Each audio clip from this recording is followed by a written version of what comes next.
बंकिम दा ने चुनौती दी। बंकिम दा ने जब वंदे मातरम की रचना की तब बंकिम दा उस हीन भावना को भी झकझोरने के लिए बंकिम दा का ये भाव सूत्र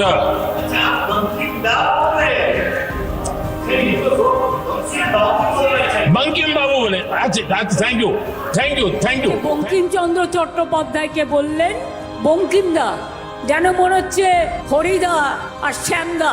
বঙ্কিমচন্দ্র চট্টোপাধ্যায় যিনি ন্যাশনাল সং রচনা করেছিলেন তাকে এইটুকু সম্মান দিলেন না? আপনাদের তো মাথা নিচু করে নাক্ষত দেওয়া উচিত জনগণের কাছে, তাতেও ক্ষমা হবে না।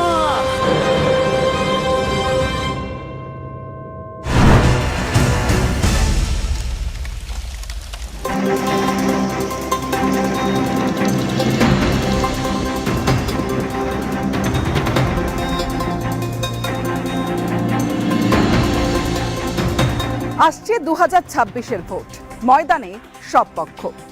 বাঙালি অস্মিতায় শান দিচ্ছে সব পক্ষই, যেখানে উঠে আসছে মনীষীদের নাম। একদিকে রবীন্দ্রনাথের নাম উঠে আসছে বঙ্কিমচন্দ্রের নাম। কিন্তু এইবারের ভোটে আলাদা একটা জায়গা বঙ্কিমচন্দ্রের। বন্দে মাতারাম ইস্যুতে আমরা দেখেছিলাম রাজ্য রাজনীতি, দেশের রাজনীতি উত্তপ্ত হয়েছিল। কেন্দ্র একটা সিদ্ধান্ত নেয়, তার বিরোধিতা করে প্রশ্ন তোলেন বিরোধীরা। বঙ্কিমচন্দ্রের জন্মভিটে নৈহাটিতে এই মুহূর্তে দাঁড়িয়ে আছি আমি তমশ্রী। নিউজ 18 বাংলার আজকের হটস্পটে।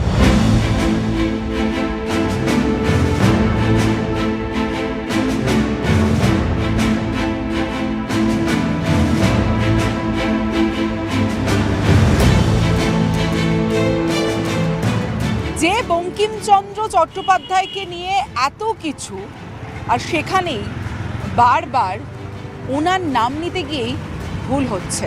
बंकिम दा ने चुनौती दी। बंकिम दा ने जब वंदे मातरम की रचना की तब बंकिम दा।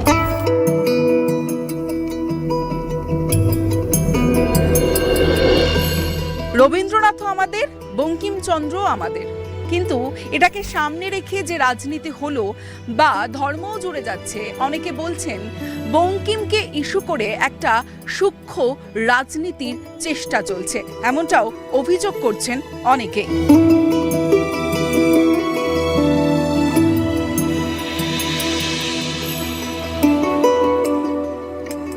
বঙ্কিমচন্দ্র চট্টোপাধ্যায় যিনি মনীষী একজন, তিনি তার জায়গাতেই থাকুক, নাকি রাজনীতির ময়দানে যে বারবার বঙ্কিমচন্দ্র চট্টোপাধ্যায়ের নাম উঠে আসছে, বিভিন্ন মনীষীদের নাম উঠে আসছে, এটা সমর্থন করো? না, একদমই সমর্থন করা যায় না। কারণ মনীষী যেমন পিছনে ওরা ফেলে এসছে, এখন কি ওনার সাথে কথা বলা উচিত এরমভাবে, সেটাই মনে করি আমি। মানে বঙ্কিমচন্দ্র তার জায়গাতে, হ্যাঁ, মনীষীর জায়গায় থাকুক, আর রাজনীতিতে আনার ওখানটাই থাকুক। রাজনীতিটা টানাটা এইসবটা ঠিক না। দিদা এখানেই থাকো না, ওই সামনে। বঙ্কিমচন্দ্র চট্টোপাধ্যায়ের মতো একজন মনীষীর জায়গায় থাকো, গর্ব হয়? সেই তো গর্ব হয় তো। ভোট দিতে যাও? হ্যাঁ, ভোট দিতে যাই তো। আর কিরকম হাওয়া? এবার যে কিরকম বুঝতে পারছি না। বঙ্কিমচন্দ্র চট্টোপাধ্যায়কেও তো রাজনীতিতে তোলা হয়, দেখেছো বারবার রাজনীতি। এটা কি ঠিক, মানে কোনো মনীষীকে রাজনীতির ময়দানে নামানো? এখন কি করে বলবো বলো দিদি ভাই, কি করে বলবো? এখনকার এমন আবহাওয়া হচ্ছে যে বোঝা কঠিন। কোথাও গিয়ে আমরা দেখছি রাজনীতির ময়দানেও এখন মনীষীদের টেনে আনা হচ্ছে। কি মনে হয় সাধারণ মানুষ হিসেবে, এটা কি ঠিক? মনীষীদের টেনে আনার ব্যাপারটা তো শুধু তো নয়, মনীষীদের তো ফলো করে তো অনেক কিছুই তো আমরা তো এগোচ্ছি। যদি ভালোটা যদি গ্রহণ করতে পারি তাহলে কেন গ্রহণ করব না? হ্যাঁ, শুধু তাদেরকে আমরা তো ছবি হিসাবে দেখে বা গল্পের বইতে তো পড়ে তো আমাদের তো কোনো তো লাভ তো নেই। তাদের আদর্শটা অনুকরণ করে যদি আমরা যদি কোনো কিছু করতে পারি, এগোতে পারি, তাতে যদি আমাদের সমাজের কল্যাণে যদি লাগে, তাহলে সেটা আমাদের তো অবশ্যই গ্রহণযোগ্য।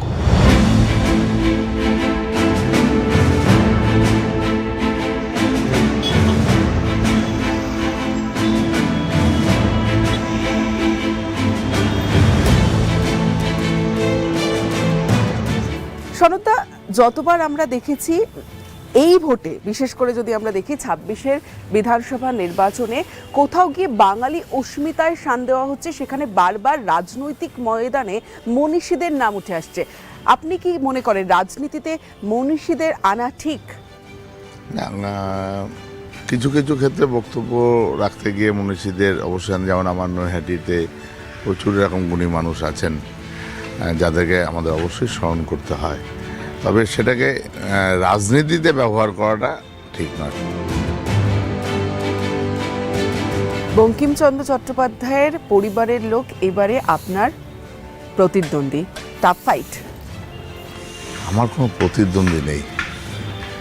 কে প্রতিপক্ষ, কে প্রতিদ্বন্দ্বী, নৈহাটিতে কিচ্ছু নেই, কিচ্ছু নেই।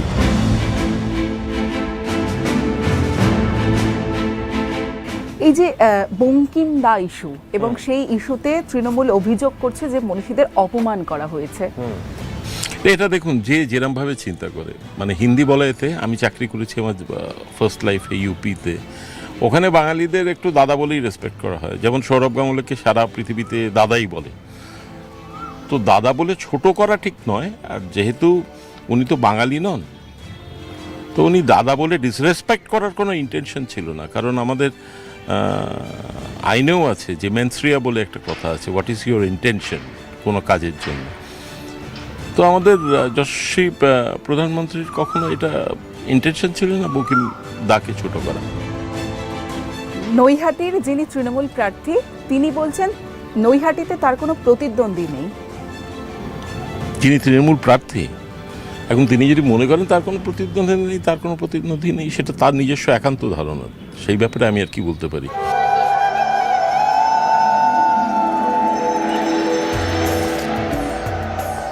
ধর্ম হোক যার যার, বড় মা সবার। এই মুহূর্তে আমি দাঁড়িয়ে রয়েছি বড় মায়ের মন্দিরের সামনে। এই নৈহাটি একদিকে ঋষি বঙ্কিমচন্দ্র চট্টোপাধ্যায়ের জন্মভিটে, অন্যদিকে নৈহাটির আরও একটি পরিচয় এই বড় মায়ের মন্দির। প্রতিদিন হাজার হাজার পুণ্যার্থী তারা আসেন একবার বড় মায়ের দর্শনের জন্য।